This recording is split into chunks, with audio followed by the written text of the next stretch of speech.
squeaks. Like I said, you only have to hear me for like 20 minutes though. Make sure we're staying seated at all times. Keeping those hands, arms, feet, and legs inside the vehicle.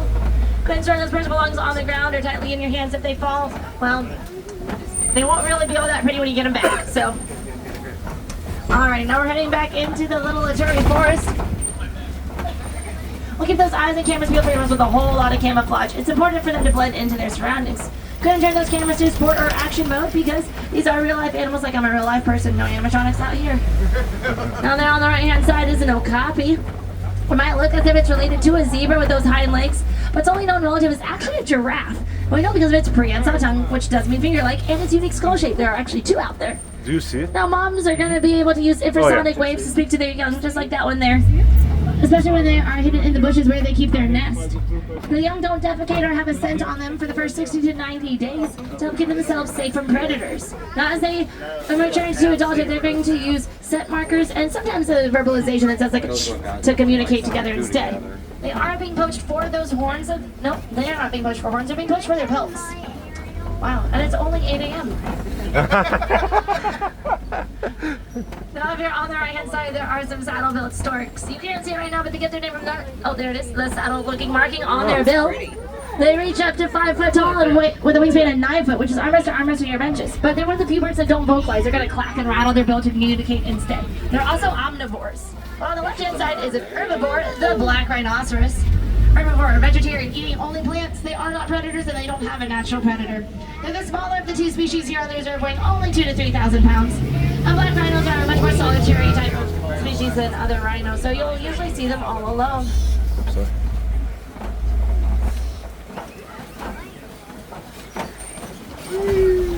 Now if you want to go ahead and look up at that visual spotting guide up above, there is a picture of every animal that lives here on the reserve, but it's a free will reserve, so it's up to them if they want to be seen or not. So pick out your favorite, we'll see what we can do, see what adventures await us.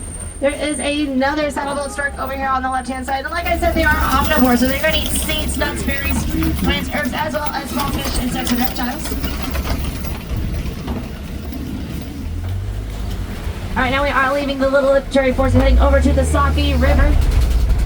You guys are in luck with Safari Guide Elizabeth, and you get a 2-in-1 safari. Woo for you. I love to talk about the ecosystem, how the land works with the animals and vice versa. Didn't get to learn a ton about it growing up, so I love to share it. Now, the river is important because it provides irrigation, a watering source, transport of animals and nutrients, and a great home to these aquatic animals. Do I have any first-time safaris on board today? First-time safaris? No, so it's just me? Oh boy. Alright, now there's a lot going on. Don't stand up, there are some hippos right here, but we're going to see more because that truck stopped, so I know we're going to see more. But there are some pink-backed pelicans over here. They get their name from that pale pink coloration that appears on their skin during mating season. It is underneath those feathers. It is not feathers that turn pink. They are 1 out of 8 pelican species worldwide, and they use those big bills of theirs to grab up a fish, drain the water, and swallow it whole. No storage units around here. But right here is a much better view of a bloat of hippos. These are the Nile hippopotamus. They reach up to 5,000 pounds, which is a ginormous size. But they're herbivores, vegetarians, eating only plants. So they will leave the river to go grazing at night for up to 6 miles. They stay submerged throughout the day as much as possible to protect themselves from the heat and sun. And when they can swim, they choose not to. They're going to sink to the bottom of the river and walk along that riverbed instead. Now their skin's much more akin to that of a dolphin or a whale instead of other land mammals. They lack sebaceous glands. And when they stay underwater, they are able to flatten their ears to close them off and close their nostrils. So they can stay under for much longer. They only have to come up about every 8 minutes or so for a breath of air.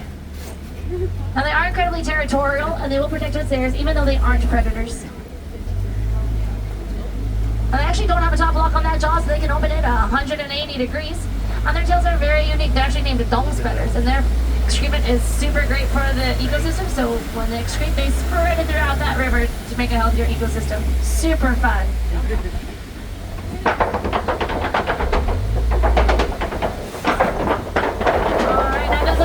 Heading on out of this Safi River, we're going to head on over to the Savannah. It's also known as the grasslands. It goes through many long periods of drought and some to many more well-known animals you're probably looking out for today. There's a lot about the ecosystem on the Savannah. Everybody over there has a job to do. The giraffes are like tree trimmers. They're going to make sure that the grassland, that the trees don't become overgrown and die out due to overvegetation. While the elephants are bulldozers, making sure that dying and dead trees, bushes, brush, shrubbery are knocked down, making way for new vegetation to grow or to compost into the soil for a healthier ecosystem and for other animals to have access to it. And before we continue on to the savannah, on the right-hand side is a fully grown baobab tree. A baobab like that can hold up to 30,000 gallons of water. It acts as a water reservoir during those long periods of drought. That way animals can have some access to water. That's why it gets its nickname the Tree of Life, because of the life-giving resource it keeps. But to preserve that much water, it has to conserve so much energy that it remains leafless about 9 months out of the year, giving it its last nickname, the upside-down tree, because it looks like it has roots way up high. But the last major chore that happens here on the savannah is going to be the lawnmower.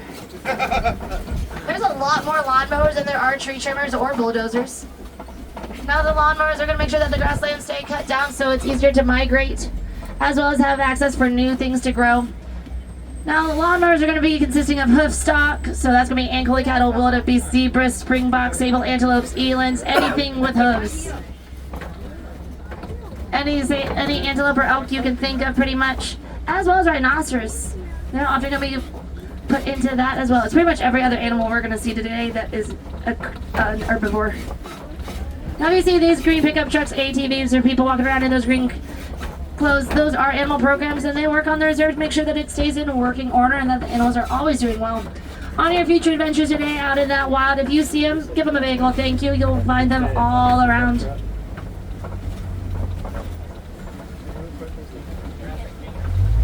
Now we're coming up on a den here on the left-hand side, and dens are important because it gives a great home to pack-type animals.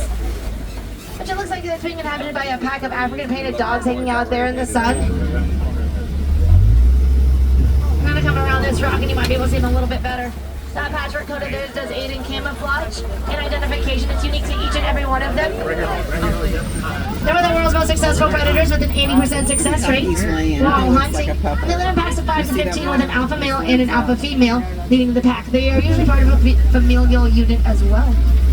And they are canines. Here on the left-hand side is a giraffe. Oh, but first are some sable antelopes. They're actually the emblem of the Harambe Wildlife Reserve. You saw them on the signs as you came in today. That reddish coloration lets us know that they are females, not males. Males are going to be almost black in color, and the curved horns help deter predators from jumping on their backs. But now that we can see more than one giraffe at a time, we are looking at a tower of giraffes. And these are the Maasai giraffes. You know they're Maasai because if we look at them, their spots are splotchy and irregular. They're good for camouflage and identification, never being symmetrical and always being unique to each and every one of them.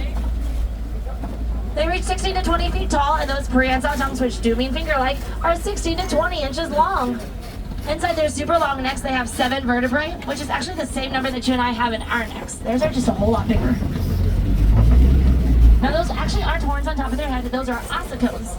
Ossicones are covered in skin while horns bust through the skin. Traffic light. He has the right of way. Now those ossicones are there to help aid in temperature regulation and possibly balance. And you see that big long tail of theirs? They have intricate and delicate control of it. They can reach almost anywhere on their body. It's nature's fly swatter, especially with those hairs. Those hairs are 10 times thicker than any human strand and reach 15 to 20 inches long. Now they can run at speeds of about 40 miles an hour, and contrary to popular belief, they do lay down. They just don't tend to quite as often as other animals. Now all these mounds we keep passing, I promise they aren't stalagmites. I know everyone always thinks they belong in caves. They don't. They're termite mounds. They're made up of dung, mud, saliva, dirt, all the yummy stuff. And in the intense savannah heat, they're baked as hard as concrete, so they're awesome scratching posts or great vantage points for teeny tiny animals like meerkats. There's another giraffe up there hiding, and it's just really cool to see how great the camouflage works. It's often missed.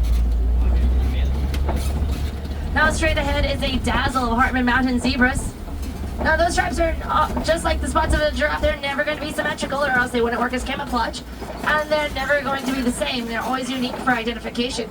Now the Kilimanjaro, are they black with white stripes or white with black stripes? Have no fear. Just check out the collar if there's doubt. It will differ between species, but they're black with white stripes. They have a white belly, and those stripes then cover into multiple stripes and meet at the spine. They can run speeds about 35 miles an hour, and a newborn's going to run within about 30 minutes of birth, which is very similar to that of a giraffe. A giraffe's going to run within 30 minutes of birth as well. And they say about 6 foot tall when first born.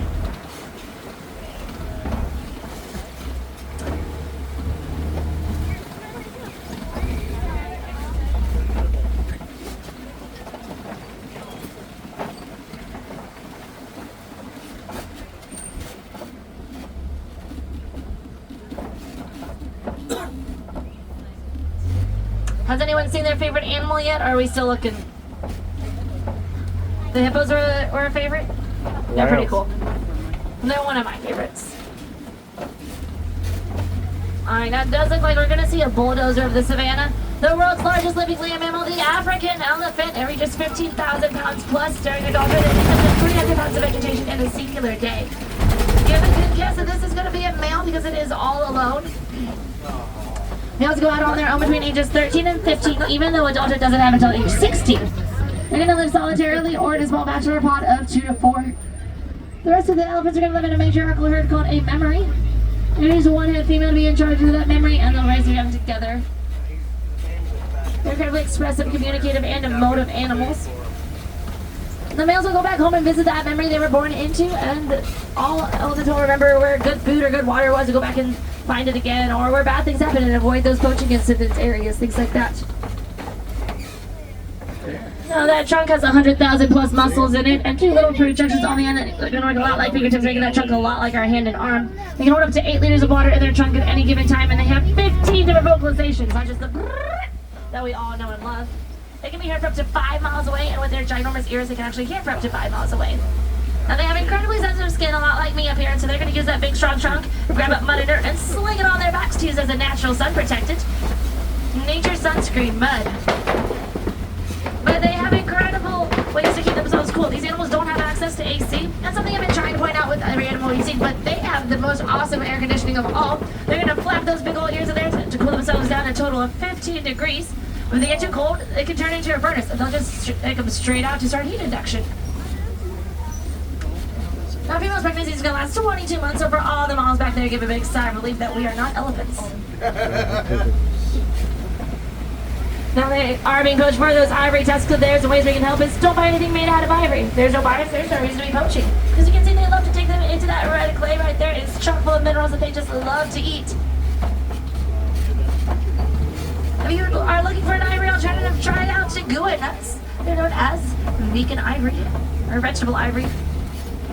Helps support a reserve like this. It's going to shut down those poaching greens while giving elephants a safe home to live in.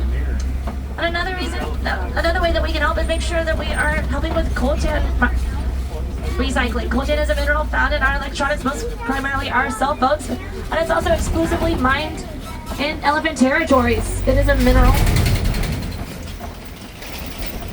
And because of that coltan mining, elephants have lost a whole lot of habitat, which is resulting in population loss. Ways that we can recycle it is make sure we're sending in all of our used electronics and primarily our cell phones into those big box stores or recycling centers. And if we can't do that, let's make sure we are reusing and re-gifting them or just not upgrading as often. Because they lost so much home and habitat to that coltan mining, they really didn't know where home was anymore. They started just wandering. They started tripling a lot of farmers' fields over in Africa, specifically in Kenya. Farmers started retaliating, elephants got hurt. Farmers lost everything, their whole livelihood, crops, nutrition, income. It was a really bad lose-lose situation. But due to research on this reserve and across the world, it's found out that elephants don't like the sound of bees buzzing. They don't understand it, they don't like it, and they just don't want to be anywhere near it. So when they hear bees buzzing, they just nope on out of that situation. So they started implementing what's called a beehive fence. Fence gives the physical boundary. Elephants are like, why is this here? Maybe I shouldn't be. And then they hear those bees and they're just like, nope, I don't want to be here at all. And they leave. It keeps them safe. It protects the farmers, turning that lose-lose into a triple win by also helping to restore the bee population. With access for honey to nutrition and income. That's the Elephant and Bees Project and a great Kodak moment of seeing how they can use those trunks just so great. Now both males and females actually grow those tusks, and depending on their gender, it's going to depend on the size. But here on the left-hand side is a flamboyance of greater flamingos, the best word in the world for the largest flamingos in the world. They reach 5 foot tall with a weight of about 9 pounds each. They actually hatch gray though, so it takes almost 2 full years for them to turn pink. And they turn pink by eating that brine shrimp found in the water that they just love. 18 months is adulthood, so you can be fully grown and not yet fully pink. There's no concrete reason as to why they stand on 1 foot, but the most widely accepted hypothesis is that it's for temperature control. The hypothesis does mean guess. Oh, it looks like we have stumbled upon a crash of white rhino. These rhinos are larger than those black rhinos. They weigh 4,000 to 5,000 pounds. They're a much more social species of rhinos. They're going to live in crashes of about a dozen or so in a general area. And they get the name crash because they don't see very good. They can only see 10 to 15 feet clearly. Anything past 30 feet or not moving, they're pretty much blind. But they have a superb sense of hearing and smell to make up for it. They can run speeds about 35 miles an hour, but as you can see, they are also just herbivores, vegetarians, eating only plants. They are not predators, and they have no natural predator. Their only risk is poaching. But they have that same type of sensitive skin that elephants do. So this buddy pitty in the middle, they're going to wallow around in it. That's why they look a little discolored, because they don't want to get the nifty chunk. No, they are being poached for those horns, like I said, but they're made of keratin, the same thing that makes up our fingernails and even our hair. So there's no scientific, industrial, nor medicinal use to poach them. It's just due to cultural belief systems. But here on the left-hand side, I see a cheetah laying out. You can see that, oh, and one walking as well. You can see those slender bodies of 80 to 150 pounds. They're really going to aid in them going so fast that you can go 0 to 60 in under 3 seconds, but they only hold it a couple hundred yards. They are sprinters, definitely not long-distance runners. Those spots do aid in their camouflage, and those black teardrop markings are used as a clear reflector, like an athlete would use in baseball or football. There's another one laying out here under these palm frogs that I can see. Those big, thick tails of theirs are going to be used a lot like a steering mechanism. Oh, there's two there. Just like a boat would use a rudder. They are felines, not big cats, two separate genus, so they act a lot more like your household cat than they ever act like a lion would. They have much larger nasal passages than most felines, which is really good because it's going to help them cool down after those super fast runs, because their internal body temperature will reach 105 degrees. It takes about 20 minutes of resting and panting to re-regulate it, even with those larger nasal passages. But here on the left are Kobe rocks, and you find them spread throughout the savannah. Give a great home to many predators. Awesome vantage points, prime real estate. Now, prey do like to inhabit them, but they don't get to all that often because predators, like that lion right there. Now, it does seem like it's being inhabited by a pride of lions. The female is walking around, well, laying down, and the male is right there. Now, pride's going to consist of 1 male, 2 to 5 females, and they're young.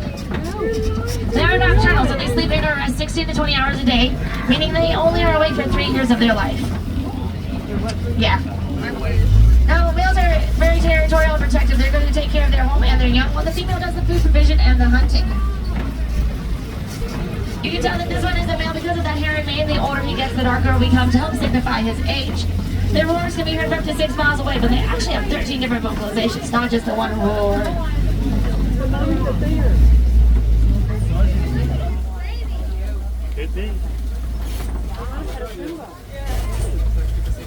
Now over here on the left-hand side, there is a sounder of warthogs. I see one walking around and one laying down way back there. There's two walking actually now. Now, they are the second largest burrowing animal in the world. They're clever though. They're not going to make their own burrow. They're going to find an abandoned one or a naturally occurring one, and they'll back in with both sets of tusks facing out. They get the name warthog from the fat pads on their face. That they have like 4 to 6 of them, and they're a couple inches deep, and they're there for protection.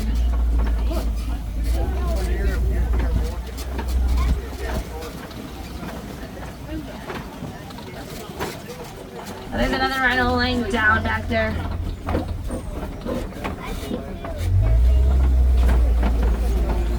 There's a better view of those warthogs right there on the left-hand side.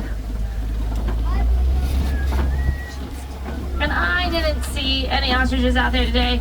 They are the world's largest bird, clocking in 7 foot tall, but those are some ostrich eggs on the ground. Largest eggs in the world, weighing 3 pounds each, with the shell so thick that average human could stand on it and not crack one open. Now, females going to lay about 40 eggs per mating season, but both males and females will take turns incubating the eggs, so at least there's equality parenting.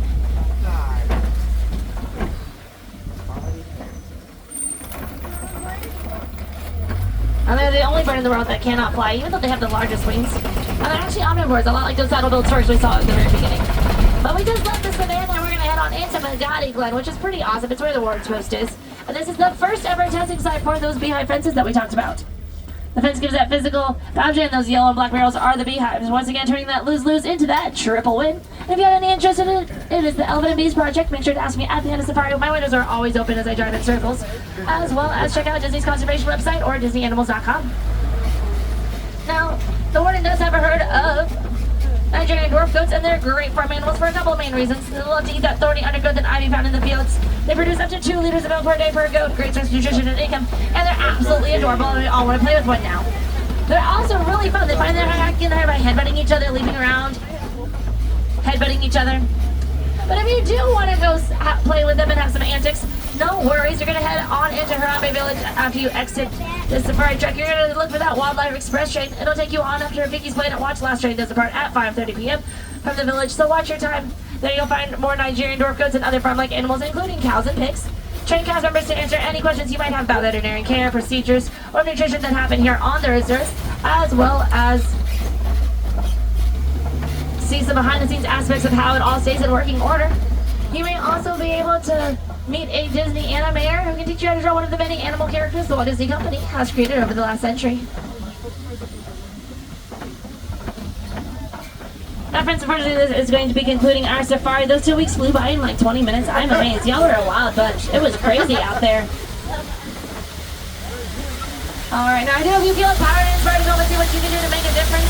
One change by one person will have a ripple effect across our globe. The things I do in my own home, make sure I'm recycling the way my company provides it to me. Recycle those used electronics. I find reusable